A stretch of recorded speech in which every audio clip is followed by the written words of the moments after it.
Welcome to Guidance to Finance. My name is Joel, and in today's show we're going to be looking at Christmas. Coming up, we're going to be talking to Rosie Evans, a Medway Credit Union expert who will advise us on how to manage our Christmas spending.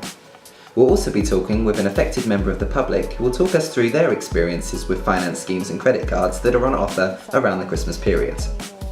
Many retailers such as Selfridges, Marks & Spencer's, John Lewis and Debenhams have begun the festive period as early as 137 days before the big day by filling the shelves and decorating their stores to help draw customers in.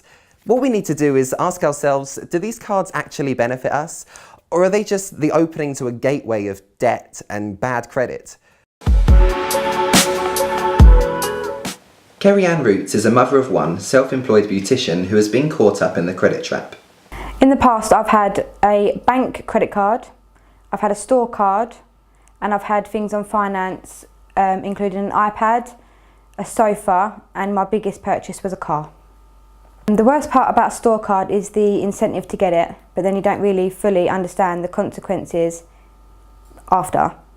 For example, I went into a sofa shop and bought a sofa, and they offered me 10% off if I got it on finance that day, so I did it, thinking to get money off. In this day and age in the 21st century, retailers are putting more pressure than ever on shoppers to be prepared and splash the cash in time for the festive season. For example, in 2016, retailers hit a record high of over £5.6 billion spent on advertising in the run-up to the big day. My worst experience with credit around Christmas would have been a couple of years ago, going into Debenhams with the intention of only spending £150.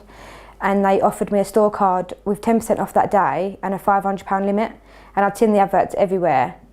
And I thought I'll just give everyone a better Christmas, buy more presents for my little boy, my partner.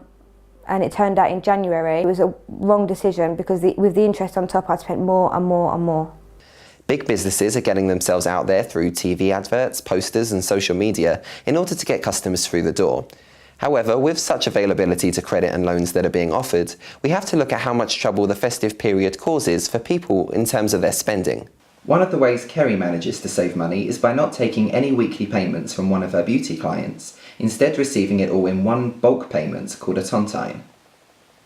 In hindsight, I wouldn't get any more credit cards and store cards if I was alone, because it's just too much trouble to pay back on one wage. I do have a credit card with my partner and it's in a joint name. But obviously we keep that to a minimum all the time. And I've learnt my lesson at Christmas time not to get in debt, because I do a tontine with one of my clients, and every 2 weeks I go to a house and I do treatments, and every time I've been there she doesn't pay me, she puts it into a tontine, and then the first week of November I get my money back throughout the year and I get to go and do all my shopping. Kerry is just one example of many case studies around debt and financial schemes. However, there are alternatives to the standard credit loans we have looked at. Charities and organisations such as Citizens Advice offer guidance on how best to manage your money. Today in the studio, I'm joined by Rosie from Medway Credit Union, who is here to discuss her views on all the finance schemes that are becoming more and more popular over the Christmas period. So, Rosie, what is the work you do for the Medway Credit Union and how does it benefit various members of society? Well, we're a savings club, and it's all the money in the credit union belongs to members. We're not funded by anybody, and everyone that works there are volunteers. None of us get paid, and we also do loans, but we don't tell people to have loans. I mean, we don't sort of say, if you come to us, we'll give you loans. But we are trying to get them away from people like the Provident and the payday lenders and things like that, who charge really stupid amounts of interest. Our interests are very, very, very small. And really, it benefits them because we're getting them, trying to get them out of debt rather than into debt.